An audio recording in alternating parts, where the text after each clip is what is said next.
Hi hello പുതിയൊരു വീഡിയോയിലേക്ക് എല്ലാവർക്കും സ്വാഗതം. എല്ലാവർക്കും സുഖമല്ലേ? ഞങ്ങൾക്കും സുഖമാണ്. അപ്പോൾ ഇന്നത്തെ വീഡിയോയിൽ ഈ സെറ്റും മുണ്ടൊക്കെ ഉടുത്തിട്ടിരിക്കുമ്പം വിചാരിക്കുക എന്താണെന്നുള്ളത്. ഒന്നുമില്ല, ഓണമാണല്ലോ, ഓണം വരികയാണല്ലോ. അപ്പോൾ ഓണത്തിന് നമുക്ക് പിന്നെ നമുക്ക് ഓണത്തിൻ്റെ ഓർമ്മകളുണ്ടാവും, പഴയ ഓർമ്മകൾ, നമ്മുടെ കുട്ടിക്കാലത്തുള്ള ഓർമ്മകൾ. അത് നമുക്ക് എപ്പോഴും തിരിച്ചു കിട്ടുന്ന കാര്യങ്ങളല്ല, നമുക്ക് ഓർമ്മിക്കാൻ മാത്രമേ പറ്റുള്ളൂ. അപ്പോൾ അതേപോലെ എല്ലാവർക്കും ഉണ്ടാവും, എനിക്കും ഉണ്ട് അങ്ങനത്തെ ഓർമ്മകൾ കുറേ ഉണ്ട്. അപ്പോൾ ഇത് ഇപ്പം നമുക്ക് ആരോടും അത് പറയാനൊന്നും പറ്റത്തില്ല, കാരണം മക്കൾക്കൊന്നും അതിനൊന്നും നേരമില്ല. പിന്നെ ഫ്രണ്ട്സോ കാര്യങ്ങളോ ഒക്കെ ഉണ്ടെന്നുണ്ടെങ്കിൽ നമുക്ക് അവരോടൊക്കെ പറയാം. പക്ഷേ എന്നെ സംബന്ധിച്ച് എനിക്ക് അങ്ങനെ ആരുമില്ല, അങ്ങനെ ഫ്രണ്ട്സോ അങ്ങനെ ആരുമില്ല. പിന്നെ എല്ലാവർക്കും നേരമില്ലല്ലോ ഇപ്പോൾ, ഒന്നിനും നേരമില്ല. അപ്പോൾ അതുകൊണ്ട് ഞാൻ വിചാരിച്ചു നിങ്ങളോട് ഇപ്രാവശ്യത്തെ ഓണം എല്ലാം ഷെയർ ചെയ്ത് നിങ്ങളോട് കൂടെ ആഘോഷിക്കാം എന്ന്. അപ്പം വേറൊന്നുമില്ല, എൻ്റെ കുറച്ച് ഓർമ്മകൾ, ഓണത്തിൻ്റെ ഓർമ്മകൾ, കുട്ടിക്കാല ഓർമ്മകൾ ഞാൻ നിങ്ങളുമായിട്ട് ഷെയർ ചെയ്യുന്നു, അത്രയേ ഉള്ളൂ. വീഡിയോയിൽ തെറ്റുണ്ടാവും, കുറ്റങ്ങളുണ്ടാവും ഒക്കെ എനിക്കറിയാം. പക്ഷേ എന്നാലും ക്ഷമിക്കുക എന്നേ പറയാനുള്ളൂ. അപ്പോൾ നമുക്ക് തുടങ്ങാം. അപ്പോൾ ആദ്യമേ തന്നെ നമുക്ക് പിന്നെ ഓണത്തിന് ഓണക്കോടി, അത് വളരെ പ്രധാനപ്പെട്ട ഒരു കാര്യമാണ്. ഓണക്കോടി മേടിക്കുന്നത് ഞങ്ങൾക്ക് പ്രധാനമായിട്ടും ഓണത്തിനും പിന്നെ ഞങ്ങളുടെ ഉത്സവമുണ്ട് മകരവിളക്കിനുമാണ് ഞങ്ങൾക്ക് പിന്നെ കോടി മേടിക്കുന്നത്. പിന്നെ സ്കൂൾ തുറക്കുമ്പോഴൊക്കെ മേടിക്കും. ഈ രണ്ട് കാര്യത്തിനും നമുക്ക് മുടങ്ങാറില്ല. അപ്പോൾ പിന്നെ ഈ മകരവിളക്കെന്ന് പറഞ്ഞു കഴിഞ്ഞാൽ പിന്നെ ഞങ്ങൾക്ക് പേട്ടതുള്ളലോ അങ്ങനെ ഭയങ്കര ഉത്സവമാണ് ഞങ്ങൾക്ക്. അപ്പോൾ കല്യാണം കഴിച്ച് വിട്ടവരൊക്കെ അമ്മ വീട്ടിൽ വരുന്നതും അന്ന് വരും, എല്ലാവരും വരും, എവിടെ ഉണ്ടെന്നുണ്ടെങ്കിലും അവരന്ന് വരും. അത്രയും പ്രധാനപ്പെട്ടതാണ് ഞങ്ങൾക്ക് മകരവിളക്ക്. അതേപോലെ തന്നെയാണ് ഓണവും. അപ്പോൾ ഓണത്തിന് കോടി മേടിക്കുന്നത് അമ്മ തന്നെ ആയിരിക്കും മിക്കവാറും ഒക്കെ മേടിച്ചുകൊണ്ട് വന്നു കഴിഞ്ഞാൽ, അപ്പം ഞങ്ങൾക്ക് പ്രധാനമായിട്ടും ഞങ്ങൾക്കില്ലെങ്കിലും അപ്പൂപ്പന് മേടിച്ചോന്നറിയണം. കാരണം അതിനകത്ത് കുറച്ച് കുരുട്ട് ഇതും കൂടെ ഉണ്ട്. കാരണം അപ്പൂപ്പന് മേടിച്ചു കഴിഞ്ഞാലേ ഞങ്ങൾക്ക് ഓണത്തിനുള്ള സമ്മാനങ്ങളും അപ്പൂപ്പൻ്റെ നിന്ന് കിട്ടുള്ളൂ. എന്ന് വെച്ചാൽ അപ്പൂപ്പന് കൊണ്ടുവന്ന് കൊടുക്കുമ്പോഴാണല്ലോ അപ്പൂപ്പൻ ഇതൊക്കെ തരുന്നത്. അപ്പോൾ ഞങ്ങൾക്ക് മേടിക്കുന്നതിനേക്കായി മുന്നേ പറയും അപ്പൂപ്പന് മുണ്ടും ഷർട്ടും മേടിക്കണം. പിന്നെ അതേപോലെ അമ്മൂമ്മയ്ക്ക് സെറ്റും മുണ്ടും മേടിക്കും. പിന്നെ അമ്മൂമ്മയ്ക്ക് മേടിക്കണമെന്ന് വലിയ നിർബന്ധമൊന്നുമില്ല, കാരണം അമ്മൂമ്മ വലുതായിട്ടൊന്നും ഞങ്ങൾക്ക് പൈസയൊന്നും തരൂല. അപ്പോൾ അതുകൊണ്ട് അപ്പൂപ്പനാണ് മെയിന്. അങ്ങനെ ഓണക്കോടി മേടിച്ചിട്ട് തിരുവോണത്തിൻ്റെ അന്ന് അല്ലെങ്കിൽ ഔട്ടത്തിൻ്റെ അന്നോ ആയിരിക്കും അപ്പൂപ്പന് കൊണ്ടുവന്ന് കൊടുക്കുന്നത്. അപ്പം തിരുവോണത്തിൻ്റെ അന്ന് എല്ലാവരും അവരവരോ വീടുകളിൽ തന്നെ ആയിരിക്കും. പിന്നെ ഞങ്ങൾ അമ്മ വീടിൻ്റെ അടുത്തായതുകൊണ്ട് അച്ഛൻ വീടും അടുത്ത് തന്നെ, അമ്മ വീടും അടുത്ത് തന്നെ. എന്നാലും ഓണത്തിൻ്റെ കുറേ ഓർമ്മകൾ അമ്മ വീടുമായിട്ടാണ് എനിക്കുള്ളത്. പിന്നെ അപ്പം ഞാൻ അപ്പൂപ്പന് തിരുവോണത്തിൻ്റെ അന്ന് ഞങ്ങൾ ചിലപ്പോൾ അവിടെ തന്നെ ആയിരിക്കും ഫുഡൊക്കെ കഴിക്കുന്നത്.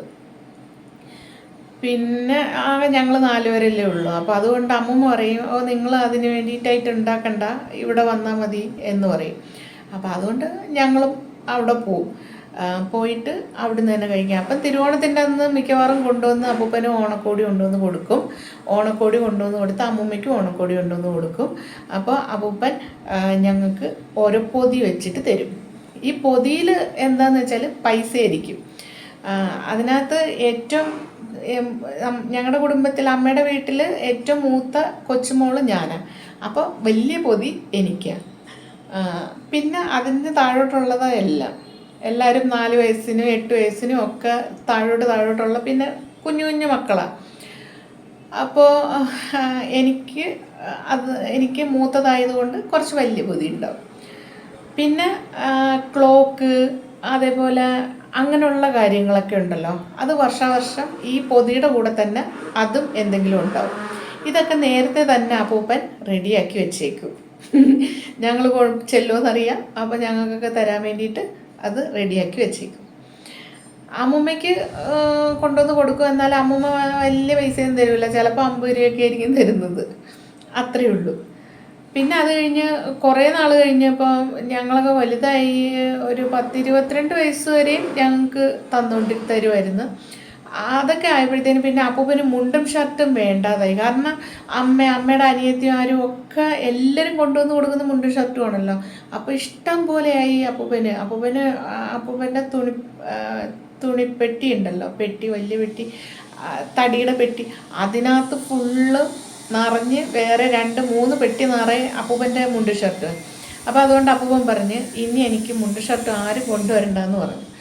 അപ്പോൾ പിന്നെ എന്തായി, ഞങ്ങൾ അമ്മൂമ്മയ്ക്ക് മുണ്ടും നേരിയതും വേണ്ടെന്നും പറഞ്ഞു. അപ്പോൾ പിന്നെ എന്തായി എന്ന് വെച്ചാൽ അപ്പൂപ്പന് ഹോർലിക്സ് മേടിക്കും, അല്ലെങ്കിൽ പഞ്ചസാര മേടിക്കും. ഹോർലിക്സ്, ബൂസ്റ്റ്, ബോൺവിറ്റ, ഇതിൻ്റെയൊക്കെ 2 കിലോയുടെയൊക്കെ വലിയ കുപ്പികളുണ്ടാവും. അതൊക്കെയാണ് പിന്നെ കൊണ്ടുപോയി കൊടുത്തോണ്ടിരുന്നത്. അമ്മൂമ്മയ്ക്ക് പഞ്ചസാര കൊണ്ടുവന്ന് കൊടുക്കും, പിന്നെ അല്ലെങ്കിൽ കൈലിയൊക്കെ കൊണ്ടുവന്ന് കൊടുക്കും, കൈലിയും തോർത്തുമൊക്കെ കൊണ്ടുവന്ന് കൊടുക്കും. അങ്ങനെയായി. എന്നാലും ഞങ്ങൾക്ക് ഇങ്ങോട്ട് കിട്ടുന്നതിന് ഒരു കുറവില്ല. പിന്നെ ഇതാണ് പിന്നെ കോടിയുടെയും ഓണസമ്മാനവും ഒക്കെ കിട്ടുന്നതിൻ്റെ കാര്യങ്ങൾ. പിന്നെ രണ്ടാമത്തെ കാര്യം എന്ന് പറഞ്ഞു കഴിഞ്ഞാൽ ഊഞ്ഞാലിടുന്നത് പണ്ട് ഞങ്ങളുടെ വീട്ടിലായിരുന്നു, ഞങ്ങളുടെ പുരയിടത്തിലായിരുന്നു ഓണക്കളിയൊക്കെ കളിച്ചിരുന്നത്. അപ്പോൾ ആ സമയത്ത് ഞങ്ങളുടെ വലിയ തെങ്ങിനകത്ത് ഇങ്ങനെ 2 തെങ്ങിലും കൂടെ വലിയ വടം വലിച്ചു കെട്ടിയിട്ട് അതിൻ്റെ സെൻറ്ററിലൂടെ പിന്നെ കയറ് കെട്ടി അങ്ങനെയായിരുന്നു ഊഞ്ഞാൽ കെട്ടിയിരുന്നത്. പക്ഷെ ഞങ്ങളെ ആരെയും അന്നൊന്നും കയറ്റൂലായിരുന്നു അതിനകത്ത്. കാരണം വലിയ മാമന്മാരും ചേച്ചിമാരും ഒക്കെ ആയിരുന്നു അതിനകത്ത് കയറുന്നത്. കാരണം അത് ആട്ടിക്കഴിഞ്ഞ് കഴിഞ്ഞാൽ ഭയങ്കര ദൂരത്തോട്ട് പോകുന്നത്. അപ്പം നമ്മൾ ചെറിയ പിള്ളേരെയൊന്നും അതിനകത്ത് കയറ്റൂലല്ലോ. അപ്പം ഞങ്ങൾക്ക് അമ്മയുടെ വീട്ടിൽ തന്നെ അപ്പൂപ്പൻ കയറൊക്കെ മേടിച്ചുകൊണ്ട് വന്ന് വെച്ചിട്ട് അല്ലെങ്കിൽ ഈ നമ്മൾ അന്നൊക്കെ ഈ പിന്നെ കടയിൽ ഇങ്ങനെ മാസം തോറും പൈസ കൊടുക്കുന്ന രീതിയാണ്. അപ്പോൾ അപ്പൂപ്പൻ പറയും അവിടെ നിന്ന് പോയി മേടിച്ചോ എന്ന് പറയും കയറ്. അപ്പോൾ പോയി കയറ് മേടിച്ചുകൊണ്ട് വന്നു കഴിഞ്ഞാൽ മാമനെ ഏൽപ്പിക്കും. മാമൻ്റെ കൂടെ ഇങ്ങനെ കാല് പിടിച്ച് കുറേ നടക്കും. മാമ കെട്ടിത്താ ഊഞ്ഞാൽ കെട്ടിത്തരാൻ വേണ്ടിയിട്ട്. അപ്പോൾ ഞങ്ങളുടെ അവിടെ വെളുത്തിരൻ എന്ന് പറഞ്ഞിട്ട് ഒരാളുണ്ടായിരുന്നു. അയാളായിരുന്നു ഞങ്ങളുടെ തേങ്ങ വെട്ടുന്നതൊക്കെ ഫുള്ള് സ്ഥിരം തേങ്ങ വെട്ടുന്ന ആൾ. അപ്പോൾ വെളുത്തിരിനെ കൊണ്ടാണ് മരത്തിൽ കയറുന്നതും പിന്നെ ഊഞ്ഞാലിടുന്നത്. അപ്പോൾ വെളുത്തിരിനും കൂടെ സമയം കിട്ടണം. കാരണം ഓണം ആയതുകൊണ്ട് എല്ലാവർക്കും തേങ്ങ വെട്ടാനും അതിനും ഇതിനൊക്കെ ആയിട്ട് അയാൾ തിരക്കിലായിരിക്കും. അപ്പോൾ അതുകൊണ്ട് വെളുത്തിരിനും കൂടെ സമയം പിന്നെ കിട്ടുന്നതിനനുസരിച്ചാണ് ഊഞ്ഞാൽ കെട്ടുന്നത്. അപ്പോൾ ആ ഒരു വലിയ 2 പുളിയുണ്ട്. അതിനകത്ത് ഒരു പുളിയുടെ ചുവട്ടിലാണ് ഈ ഊഞ്ഞാൽ കെട്ടുന്നത്. ഓണം കഴിഞ്ഞ് വരുമ്പോഴത്തേന് ഈ പുളിയുടെ ചുറ്റും നല്ല ക്ലീനാവും. കാരണം അത്രയ്ക്ക് കളിയാണ് അവിടെയാണ് എല്ലാവരും. എൻ്റെയൊക്കെ പ്രായത്തിലുള്ളതും കുറച്ചും കൂടെ വലുതും ഒക്കെ ആയിട്ടുള്ളവരെല്ലാവരും അവിടെ തന്നെ കളിയും കാര്യങ്ങളുമൊക്കെ. പിന്നെ വേറൊരു കാര്യം എന്ന് പറഞ്ഞാൽ പിന്നെ അത്തം തൊട്ട് നമുക്ക് അത്തം ഇടണമല്ലോ. അത്തത്തിൻ്റെ അന്നൊക്കെ നമുക്ക് പരീക്ഷയൊക്കെ ഉണ്ടാവും. പക്ഷെ എന്നാലും രാവിലെ എണീറ്റ് നമ്മൾ വീട്ടിൽ തന്നെ പിന്നെ ചാണകമൊക്കെ ഉണ്ട്. ആ ചാണകമൊക്കെ എടുത്തും കൊണ്ട് വന്ന് നന്നായിട്ട് തളിച്ച് പിന്നെ ഒരു ഉണ്ടയൊക്കെ ചാണകം വെച്ച് ഒരു ഉണ്ടയൊക്കെ ഉണ്ടാക്കി വെച്ച് അതിനകത്തൊരു മത്തൻ്റെ പൂവൊക്കെ കുത്തി വെച്ച് പിന്നെ ഒരു കളർ മാത്രം ഒരടുക്കിന് മാത്രം പൂവൊക്കെ ഇട്ട് അത്തം ഇടും ആദ്യത്തെ ദിവസം. അങ്ങനെ ഓരോ ദിവസം 2, 3, 4 അങ്ങനെ വന്നിട്ട് പിന്നെ തിരുവോണത്തിൻ്റെ അന്നാവുമ്പോഴത്തേന് 10 കളറും ഇടും. അപ്പോൾ അതിന് ഞങ്ങൾ വഴിയുടെ സൈഡിൽ പിന്നെ ഞങ്ങളുടെ വീട്ടിൽ തന്നെ മാങ്ങാനാറി പിന്നെ ബന്ദി അങ്ങനെയൊക്കെയുള്ള പൂക്കളുണ്ടല്ലോ, അതൊക്കെ പിന്നെ അതേപോലെ ഇലകൾ ഒക്കെ കൊണ്ടുവന്നിട്ട് വലിയ അത്തം ഇടും. അത്തം ഇട്ട് കഴിഞ്ഞ് കഴിഞ്ഞാൽ തിരുവോണത്തിൻ്റെ അന്ന് പിന്നെ കുളിയൊക്കെ കഴിഞ്ഞിട്ട് ഇതൊക്കെ പരിപാടികൾ. അത് കഴിഞ്ഞിട്ട് പിന്നെ അമ്മയുടെ വീട്ടിലോട്ട് ഇറങ്ങിപ്പോവും. പിന്നെ അവിടെ കളിയും കാര്യങ്ങളും ഒക്കെ ആവും. പിന്നെ അവിടെ ഓണസദ്യയുടെ കാര്യം പറഞ്ഞു കഴിഞ്ഞാൽ എല്ലാ പ്രാവശ്യവും എനിക്കുള്ള ഒരു വൃത്തികെട്ട സ്വഭാവം എന്ന് പറഞ്ഞാൽ, പിന്നെ ഓണത്തിൻ്റെ അന്ന് സദ്യ കഴിക്കുന്നതിന് കുറച്ച് മുന്നേ ഞാൻ എന്തെങ്കിലും പറഞ്ഞിട്ട് പിണങ്ങിയിട്ട് ഒരു പോക്കാ. ഞങ്ങളുടെ വീട്ടിൻ്റെ അവിടെ വന്ന് നിൽക്കും. ഒക്കെ വരുമ്പോഴത്തേനും പിന്നെ കുഞ്ഞമ്മമാർ വന്ന് വിളിച്ചിട്ട് ഞാൻ ചെന്നില്ലെന്നുണ്ടെങ്കിൽ പിന്നെ അമ്മുമ്മ വരും. അങ്ങനെ അവർ കാല് പിടിച്ചിട്ടൊക്കെ കൊണ്ടുപോകേണ്ട ഒരവസ്ഥ. ഇപ്പം ആലോചിക്കുമ്പോൾ എന്ത് വൃത്തികെട്ട സ്വഭാവമായിരുന്നു എന്ന് ഞാൻ വിചാരിക്കും. പക്ഷെ അന്ന് എന്താണോ എന്തോ അങ്ങനെയൊക്കെ ഒരു സ്വഭാവം. പിന്നെ അതേപോലെ അങ്ങനെ ഓണസദ്യകൾ. പിന്നെ അവിട്ടത്തിൻ്റെ അന്നാണ് ഞങ്ങളുടെ വീട്ടിൽ കുഞ്ഞമ്മമാരും എല്ലാവരും കല്യാണം കഴിച്ച് വിട്ടവരെല്ലാവരും വരുന്നത്. അപ്പം അന്നാണ് അവിടെ സദ്യ. അപ്പോൾ 2 കൂട്ടം പ്രഥമനും അതും ഇതുമൊക്കെ ഉണ്ടാക്കിയിട്ട് അതങ്ങനെ. പിന്നെ അത് കഴിഞ്ഞ് പിന്നെ അതങ്ങനെ ഓണസദ്യ കഴിയും. പിന്നെ ഓണക്കളി അതാണ് മെയിനായിട്ടുള്ളത്. ഈ എക്സാം കഴിഞ്ഞ് കഴിഞ്ഞാൽ അപ്പം തൊട്ട് തുടങ്ങും ഓണത്തിനുള്ള കളികൾ. രാവിലെ തൊട്ട് തുടങ്ങി കഴിഞ്ഞ് കഴിഞ്ഞാൽ വെളുപ്പാങ്കാലം വരെ ഓണക്കളിയാണ്. അത് വേറൊന്നുമല്ല, പിന്നെ പകലൊക്കെ ഞങ്ങളുടെ പ്രായത്തിലുള്ളവരും ഒക്കെ ആയിട്ടുള്ള കളികൾ.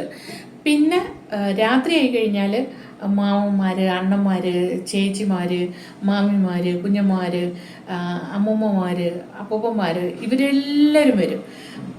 കുറച്ചാൾ ഞങ്ങളുടെ വീട്ടിലും ഉണ്ടായിരുന്നു. ഞങ്ങളുടെ വീട്ടിൻ്റെ മുറ്റത്തും ഓണം കളിക്കുമായിരുന്നു. പിന്നെ ഞങ്ങളുടെ തൊട്ടപ്പുറത്ത് പുത്തൻ വീടെന്ന് പറഞ്ഞിട്ട് ആ വീട്ടിൻ്റെ മുറ്റത്തും കളിക്കുമായിരുന്നു. അവിടെ എന്ന് പറഞ്ഞു കഴിഞ്ഞാൽ ഒരു പുളിയുണ്ട്. ആ പുളിയിലാണ് അവിടെയും ഊഞ്ഞാലിടുന്നത്. അപ്പോൾ ഇപ്പോഴാണ് ഞാൻ ആലോചിക്കുന്നത്, എല്ലായിടവും പണ്ട് ഊഞ്ഞാലിട്ടുകൊണ്ടിരുന്നത് പുളിമരത്തിലാണോ? ആയിരിക്കുമല്ലേ, അറിയത്തില്ല. അപ്പോൾ ഞങ്ങളുടെ അവിടെയൊക്കെ അങ്ങനെ തന്നെയായിരുന്നു. അപ്പോൾ എന്നിട്ട് അവിടെയും പുളിമരത്തിൽ ഊഞ്ഞാൽ കെട്ടും. പിന്നെ അവർ അവിടെ തന്നെയാണ് പിന്നെ കളികളെല്ലാം ആ മുറ്റത്ത് അവിടെ എല്ലാം ചെത്തി വൃത്തിയാക്കി ഇടും ഓണമാകുമ്പോഴത്തേന്. എന്നിട്ട് രാത്രിയിൽ പിന്നെ തുമ്പിതുള്ളൽ, ഓണപ്പാട്ടുകൾ, പിന്നെ പൂപറിക്കാൻ പോരുന്നു അതിരാവിലെ എന്നൊക്കെ പറഞ്ഞിട്ട് ഉള്ള കളികളൊക്കെ ഉണ്ടല്ലോ. അങ്ങനെയൊക്കെ ഉള്ള കളികൾ. പിന്നെ അതേപോലെ തുമ്പിതുള്ളൽ, അയ്യോ അത് മെയിനായിട്ടുള്ള. പിന്നെ കബഡി. അമ്മോ ഭയങ്കര കളിയാണ്. ഇപ്പോഴും ഞാനൊക്കെ ആണെന്നുണ്ടെങ്കിലും ഒന്ന് ശ്രമിച്ചാൽ കളിക്കും. കാരണം ഇപ്പൊന്നും ആരും ഇല്ലല്ലോ. പക്ഷെ എല്ലാവരും ഒക്കെ വരുവാണെന്നുണ്ടെങ്കിൽ ഇപ്പോഴും കളിക്കാൻ ഞങ്ങൾ തയ്യാറാണ്. കബഡി കളി അതൊക്കെ അത്രയും എനർജറ്റിക് ആയിട്ടുള്ള കാര്യങ്ങളാണ്. ആലോചിക്കുമ്പം തന്നെ ഭയങ്കര ഒരു സന്തോഷം. എല്ലാവരും കൂടെ ഭയങ്കര കളിയൊക്കെയാണ്. പിന്നെ പറയേണ്ടുള്ളത്, ഈ പാട്ടൊക്കെ പാടുന്നത് ജാനിമുമ്മയുണ്ട്. ജാനിമുമ്മയാണ് ഈ പാട്ടും കാര്യങ്ങളും ഒക്കെ പാടുന്നതും ഈ കളികൾ കൊണ്ടുവരുന്നതും ഒക്കെ. പിന്നെ ഈ തുമ്പി തുള്ളുന്നതിന് പ്രത്യേകിച്ച് ഒരു ചേച്ചിയുണ്ട് ഞങ്ങളുടെ തൊട്ടപ്പുറത്തുള്ള മായ ചേച്ചിയുടെ മുടി ഒന്നാമത് ചുരുണ്ട മുടിയാണ്. അതിൻ്റെ കൂടെ ഈ തുമ്പി ഉള്ളാൻ വേണ്ടിയിട്ട് കുറച്ച് തോലും ഒരു കെട്ട് തോലും ഇങ്ങനെ കൈ പിടിച്ചും കൊണ്ട് ഇങ്ങനെ ചമണക്കാലും കൂട്ടി ഇങ്ങനെ ഇരിക്കും. ചുറ്റും നമ്മളിരുന്ന് പാട്ട് പാടുമ്പോഴത്തേന് കുറച്ച് കഴിയുമ്പോഴത്തേന് ഇങ്ങനെ തുള്ളി തുടങ്ങും. അപ്പോൾ തുള്ളി പിന്നെ മായ ചേച്ചി ഏറ്റവും അവസാനം പിന്നെ പിന്നെ അങ്ങോട്ട് മുടിയൊക്കെ ഇട്ട പിന്നെ ഇങ്ങനെ ഇതാക്കി തുള്ളി ഭയങ്കര തുള്ളലോ. തുമ്പിയുള്ളലെന്ന് പറയുമ്പം മായ ചേച്ചിയും പിന്നെ ജാനിമുമ്മേനെയാണ് ഓർമ്മ വരുന്നത്. പിന്നെ കബഡി കളിക്കുന്നത് ഇതേമാതിരി കുഞ്ഞന്മാർ, ചേച്ചിമാർ, മാമന്മാർ, അണ്ണന്മാർ ഒക്കെ ചേർന്നിട്ടാണ് പിന്നെ കബഡി കളിക്കുന്നത്. രാത്രി ഈ പൊടി കിടന്നിട്ട് കളിച്ചിട്ട് വെളുപ്പാങ്കാലമൊക്കെ ആകുമ്പോഴേ പോയി വീടുകളിൽ പോയി കിടന്ന് ഉറങ്ങുന്നത്. അന്ന് കുളിയും ഇല്ല നനയും ഇല്ല. ഈ പൊടിയിൽ കിടന്നിട്ട് അതേ രീതിയിൽ പോയി കിടന്നിട്ടാണ് ഉറങ്ങുന്നത്. ഇപ്പോഴുള്ള പിള്ളേരെങ്ങാണോ അങ്ങനെ ചെയ്യുമോ? പക്ഷെ നമ്മളൊക്കെ അങ്ങനെ ചെയ്ത് വളർന്നവരാ. അങ്ങനെയൊക്കെ ഓരോ കാലങ്ങൾ എല്ലാവർക്കും ഉണ്ടാവൂലേ ഇങ്ങനെയൊക്കെയുള്ള ഓർമ്മകൾ. സത്യം പറഞ്ഞാൽ അതൊക്കെ ഒരുപാട് മിസ് ചെയ്യുന്നുണ്ട്. ഇനി അങ്ങനെ ഒരു കാലം വരത്തില്ല. പിന്നെ അമ്മയും അച്ഛനും ഉള്ളൊരു കാലമെന്ന് പറഞ്ഞാൽ അതും നമുക്കുള്ള സന്തോഷത്തിൻ്റെ കാലം. നമ്മൾ അന്നൊക്കെ വിചാരിക്കും പഠിക്കണം അതൊക്കെ പറയുമ്പോഴത്തേനും നമ്മൾ വിചാരിക്കും ഈ സമയം ഒന്ന് കഴിഞ്ഞ് കിട്ടിയാൽ മതിയെന്ന്. പക്ഷെ അല്ല, ഇപ്പം നമ്മൾ ആലോചിക്കുമ്പോൾ നമ്മുടെ അമ്മയും അച്ഛൻ്റെയും കൂടെയൊക്കെ നിന്ന ഒരു സമയം എന്ന് പറഞ്ഞാൽ അത് നമ്മുടെ നല്ല സമയമായിരുന്നു. അതിനി കിട്ടൂല. പ്രത്യേകിച്ച് എനിക്ക് എൻ്റെ അമ്മയും അച്ഛനും ഇല്ല. അതും എനിക്കൊരു ഭയങ്കര വിഷമിപ്പിക്കുന്ന ഓർമ്മകൾ തന്നെയാണ്. ആരുമില്ലാത്തൊരു അവസ്ഥയെന്ന് പറയുന്നത്. പിന്നെ ഇത്രയൊക്കെയാണ് ഞങ്ങളുടെ ഓണത്തിൻ്റെ ഓർമ്മകൾ. ഇതേപോലെ എല്ലാവർക്കും ഓർമ്മകൾ ഉണ്ടാവുമല്ലോ അല്ലേ? ഇവിടെ ഇപ്പം എനിക്ക് ആരോടും പറയാനൊന്നുമില്ല, ആർക്കും നേരമില്ല. അപ്പം അതുകൊണ്ട് ഞാൻ വിചാരിച്ചു ഇപ്രാവശ്യം നിങ്ങളോടെങ്കിലും പറയാം എന്നൊക്കെ ഞാൻ വിചാരിച്ചു ഞാൻ നിങ്ങളുമായിട്ട് ഷെയർ ചെയ്യുന്നത്. ഇത് പിന്നെ വളരെ ബോറടിക്കുന്നുണ്ടെങ്കിൽ എന്ത് ചെയ്യുക, ഇത് കളഞ്ഞിട്ട് പോവുക. അല്ലെന്നുണ്ടെങ്കിൽ നിങ്ങൾക്കുള്ള ഓർമ്മകളൊക്കെ നിങ്ങൾ കമൻറ്റ് ചെയ്യുക. എല്ലാവർക്കും ഉണ്ടാവും ഓർമ്മകൾ, അതൊക്കെ കമൻറ്റ് ചെയ്യുക. നല്ലൊരു ഓണം ആവട്ടെ, ഇനി വരുന്ന ഓണം നല്ലൊരു ഓണം ആവട്ടെ. എല്ലാവരും പിന്നെ എന്താ പറയുന്നത്, നമ്മളെ കുടുംബക്കാരും എല്ലാവരും ഒത്തുചേർന്ന ഒരു ഓണം ആവട്ടെ, എല്ലാവർക്കും സന്തോഷത്തോടുള്ളൊരു ഓണം ആവട്ടെ എന്നെല്ലാം ഞാൻ പ്രാർത്ഥിച്ചുകൊണ്ട് ഇത് ഇവിടെ നിർത്തുക.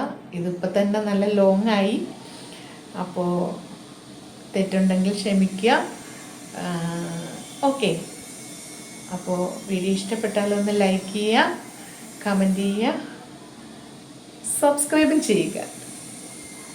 അപ്പോൾ ഓക്കെ, ബൈ. Thank you. ഇത്രയും നേരം കേട്ടിരുന്നവർക്ക് താങ്ക് യു. ബൈ. ഓക്കെ.